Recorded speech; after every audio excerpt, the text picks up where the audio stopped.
official Teenage Mutant Ninja Turtle Comic-Con panel in New York City 2013. Oh, yeah! I have no superpowers. So it's Friday night. I think this is the last panel of the night, right? No! No! Well, who cares? It isn't my mind. Let's pull some super lids off this place. Come on. So first, I really seriously want to thank you guys, our dedicated fans, old and new, because we got it, across the whole spectrum here. And you guys have made this show what it is today. The property is one of the hottest properties that are out there. And just the fact that, right here in the front. We're coming up on the 30-year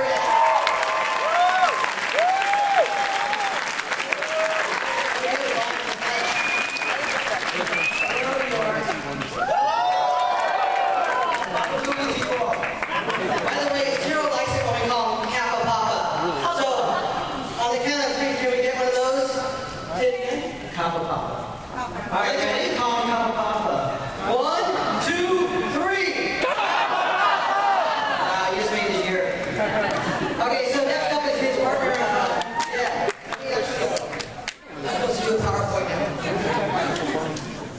Let me bring up Donatello.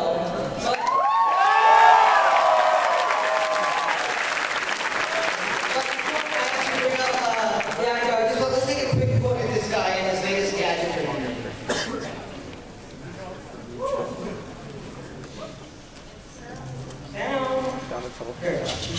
Okay, Mikey, the good news is these so-called zits aren't going to hurt you. And more Louder. they won't interfere with you making this breakfast.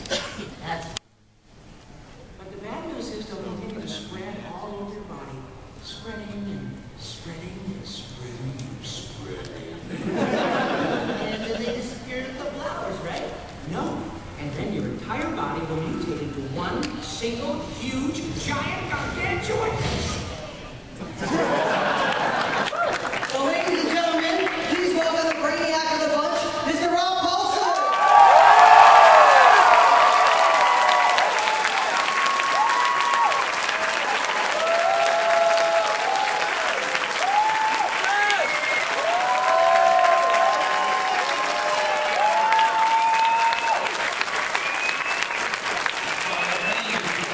Thank you very much, Sharon. And those of you, I know I have at least a couple of my parole officers in the audience tonight. So thank you very much, you guys. This is entirely too much fun. And You realize that you're looking more and more like your character every day. I know. Oh, thank you. Good. That's great because I was a hockey player. So and what is really lovely about you folks being nice enough to cast me as Donatello is clearly silver hair goes much better with purple than brown did with red. And because Sean is a kick-ass Raphael, so I am very grateful to be a two-time turtle. I figure if I live to be 100, I can knock all four of them out. So thank you very much. And by the way, I want to also thank the parents of many of you out there because my son's teeth are straight today as a result of your parents buying action figures. Thank you. All right, so next up, I want to bring up the guy, the party animal. But, again, Michelangelo. Before I bring him up, let's take a quick look at Mikey being Mikey, or as he would say, doing like a turtle do. Yeah! You guys treat me like I'm a big goofball all the time. So I found this vial in Donnie's lab. The label says it'll make you super cool. No, it says you're supposed to keep it super cool, as in temperature. This was a reject batch of retro mutagen, Mikey. It's dangerous! Well, you could have made it a little more clear. Still not that clear. All right, let's welcome to the stage the eccentric and electrifying Greg Sykes.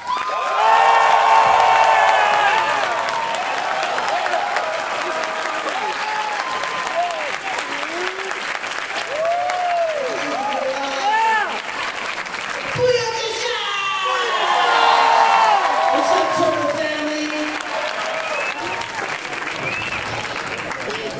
This is awesome. How y'all feeling? Let me hear you say, put it in the shop! That's what's up. Nice intro. Yeah, thanks. All right. And a little added up, some freckles on your face. You see that there? Craig? Huh? You got some freckles on your face. Get all my turtle gear out of the way. Yeah, let's put that here. He's Mikey. Nice hair. All right, so next up as a little added bonus, we got the guy here who is their father figure. He's their focus. He's their wisdom. He is Splinter.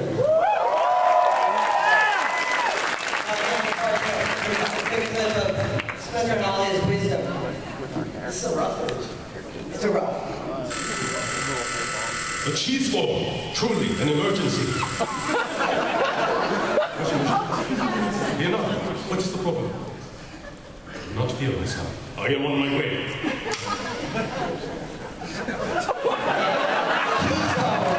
Clearly an emergency.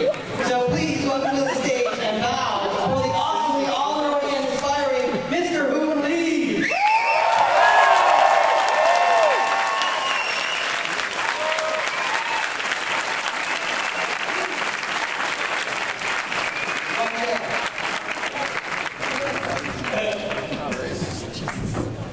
So, guys, welcome. Thank you all for being here. We did this little thing in San Diego, and we did it with Shredder. Oh. Yeah, sorry. I gotta do a couple things here. Not good at my job. There. Did we do the character? It's not going. There we go. Nice. Dude. They're all growing into their characters. But we did this thing with Shredder in San Diego Comic-Con, and it really thought it was nice and fair to do a little rendition for Hoon Lee here to do in his best voice, this Splinter rendition of that. So this is a little thing I ordered off my menu last night at the hotel, and I just wanted to Hoon Lee, if you could read this. Oh, no. If you could read this in your best Splinter voice. It says apply to affected area. Oh, not that one. Shoot. Oh, sorry. Yeah, too late. Free range, organic brown, wild duck breast. And leg, but not the thigh, because that's too fatty. Stuffed with hand-polished Israeli pearl couscous, surrounded by a sprinkling of sun-dried heirloom apple, picked by virtuous women. Under a full moon, and crescendoed by Kalamata olives, picked by my great-grandmother. In Brunswick, 1999.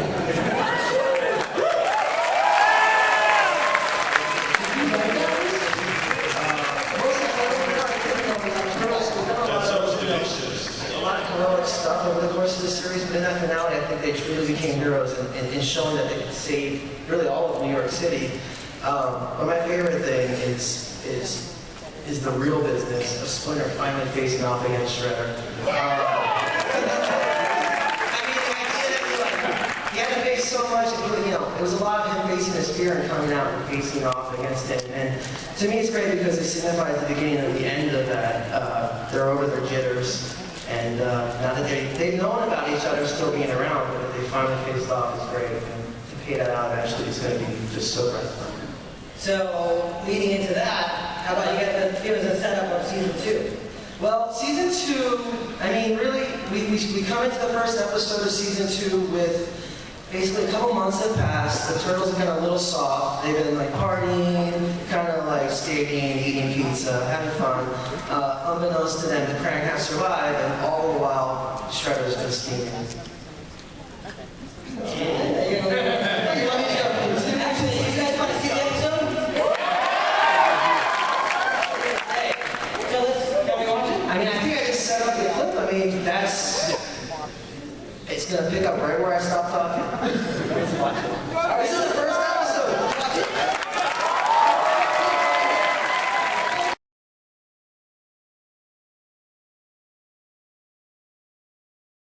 Conversation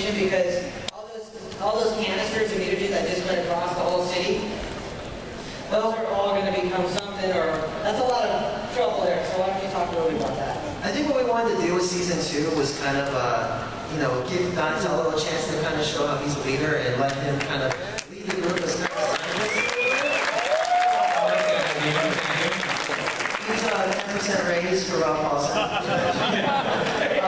But honestly, like the idea of these guys going out and actually, thinking about mutagen and what it does, and also like underneath the pressure of this idea of like monsters running amok, or almost like a monster scavenger hunt. We kind of try to come up with, there's enough going on in the show all the time, whether it's the Splinter Shredder feud and Karai, all these great sub-stories, but to be able to create something that just kind of creates this ticking clock that we have to collect all the mutagen is great. And also to get into Donatello really trying to figure out, now that you guys have seen this episode, I can kind of talk about it, he needs to desperately create a retro mutagen so that not only can he help Herbie, but so that April won't hate him for the rest of his life. Just absolutely kill him. It's really tough getting a chick when you're a turtle, So when you got me, you gotta try to hold on to it. So obviously there was a little bit of a squirrel there at the end. We're gonna have all kinds of monsters, one of which will be the squirreloids.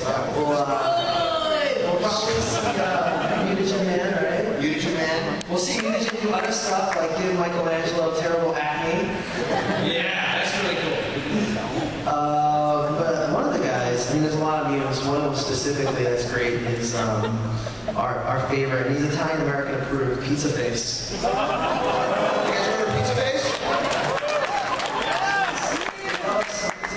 Now, it's rare that you can find someone that both makes you want to eat melted cheese and sauce so terribly and vomit at the same time. I actually have a clip of Pizza Face. This is an animatic clip, so it's not finished. Let's Obviously, pull up. I think this is one of our guys, Sheldon Bella. He is amazing. It's his drawings, literally. take a look.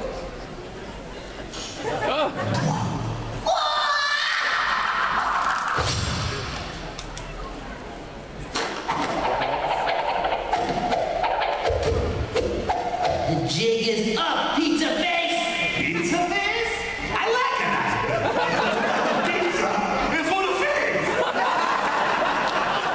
Get him!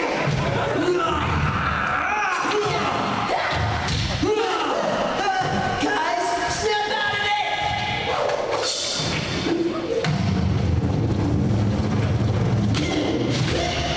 Oops, sorry, D.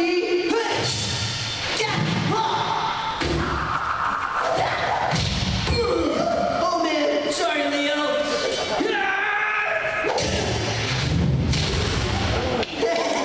Not sorry, Rap. Isn't it amazing what Zero and the Nickelodeon crew does when all these steps? You get massive ellipses. I've never seen an animated show on TV that looks amazing. And so next level as our show. Really. Isn't it amazing how Michelangelo is literally just Michael Stice? We actually have a picture of Pizza Face here, and it's all his cheesy flash. Suddenly, I don't know if I can just something It'd be great for a Clearasil commercial. It's making me hungry. Actually, I got another little clip here because one of the best things about this whole episode is that we get to see Mikey and his culinary skills. I know. So I had to show this. It's so funny. No, good job.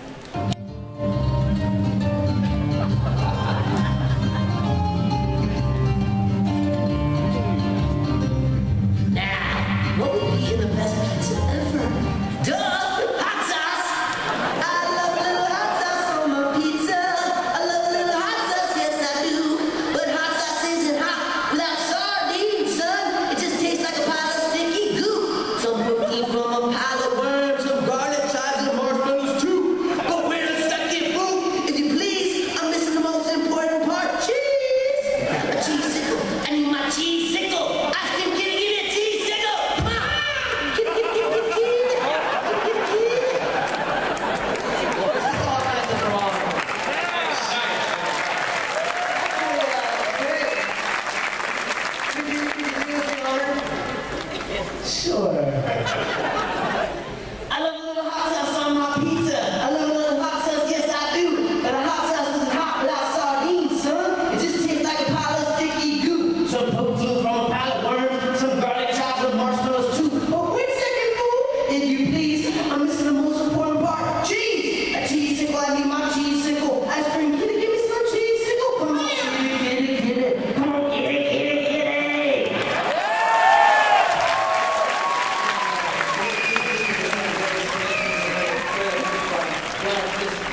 Oh yeah, real briefly, basically, Krang from Dimension X in our series, and we've hinted at and talked about it a little bit, but we're actually gonna towards the end of the season, we're actually gonna spend a whole episode in Dimension X. It's pretty amazing. But even all through getting up to that, we get into some interdimensional trouble, and at one point, actually, the turtles, we talked about the 80s turtles, they actually ripped open the 80s, the dimension into the 80s, and we have a little cameo.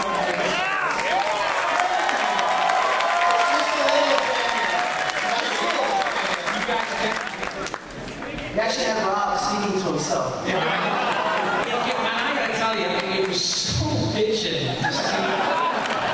Honest to God, I said this last year, and it's such a profound thrill to be able to do this and to see what amazing support the show has. And I swear to God, no pun intended, but to be working on such an evergreen franchise, it's astonishing, really. And to have the other three guys, Cam Clark and Townsend Coleman and Barry Gordon come in was really surreal in the coolest way.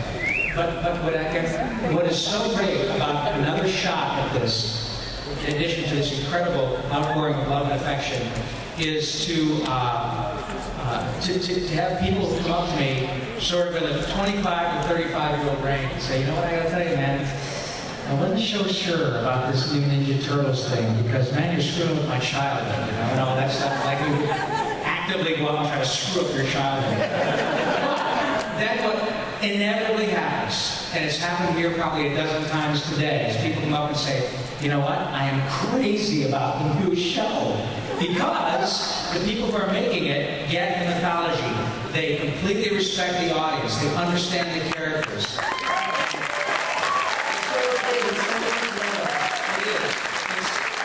It's a thrill to be part of it, and to see a bunch of people who are kind of on the fence now and totally embracing the show is astonishing. So thank you so much for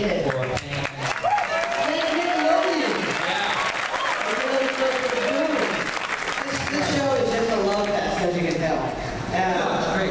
So I have to keep moving because we've got a lot more stuff I want to show. You guys want to see more sneak peeks? So Fred had talked a little bit about April and some of her psychic powers because she starts to get that more in tune as the series goes on. So. Well, as season 2 develops, we'll get to see more of April's psychic abilities. We'll find out more about her connection to Krang. And in season 2, we discovered a mysterious investigator named Kurtzman who knows more about the Krang invasion and April's powers than anyone else. So let's watch a clip. Wow, you just went right through it. Yeah. There you go. Watch it, click.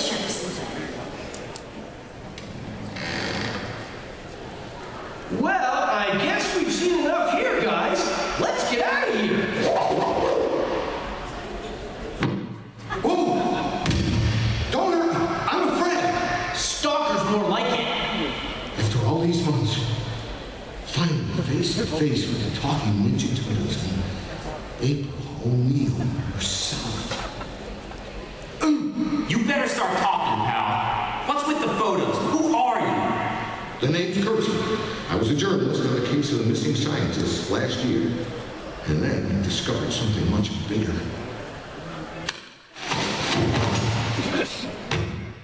Krang. The alien infiltration is long-lived, ancient in fact. Krang have been trying to use mutagen to terraform the Earth for thousands of years. But they couldn't use the mutagen in our universe without a specific chain of human DNA. They spent millennia capturing shaping humankind's genetic code. Until finally... I just got named Tiger Claw. Tiger Claw's pretty interesting. Without getting too much into it, he was basically mutated as a boy. Then by the Krang, actually turned into a mutant tiger man. Child boy. Joined the circus, became like pretty proficient sharpshooter and acrobat. He was just a circus performer.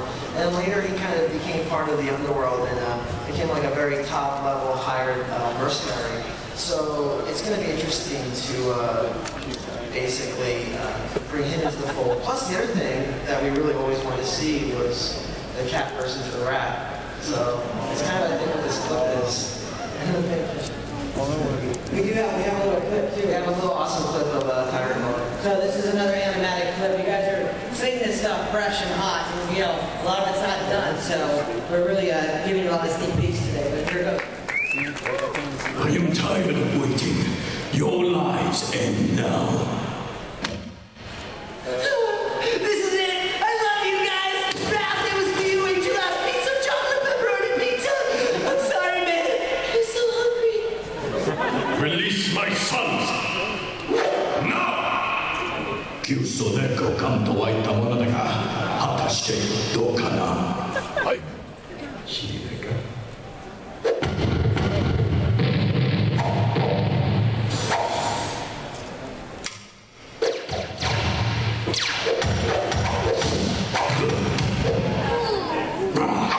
I prefer to slice you into bite-sized pieces.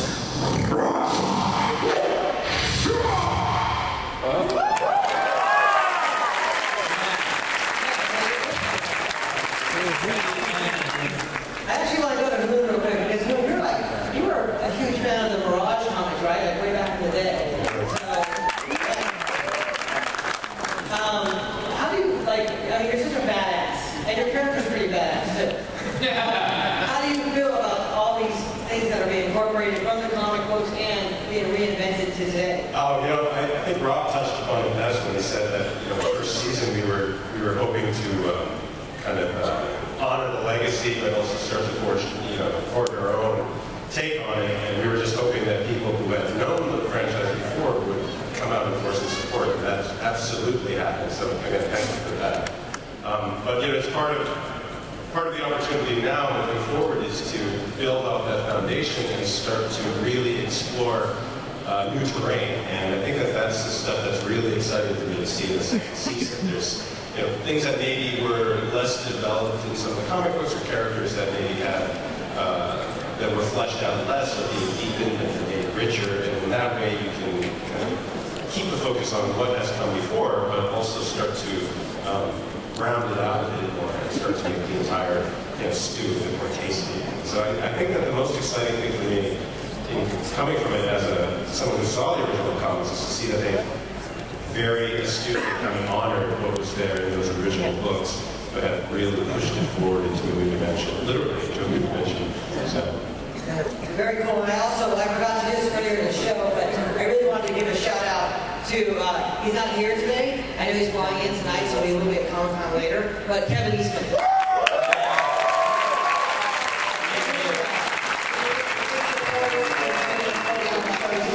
Amazing guy, and he's become quite a few friends of all of ours, so we just really appreciate him. So we have love. We love him. I think we have actually a couple extra minutes to do some Q&A. So, are there some microphones?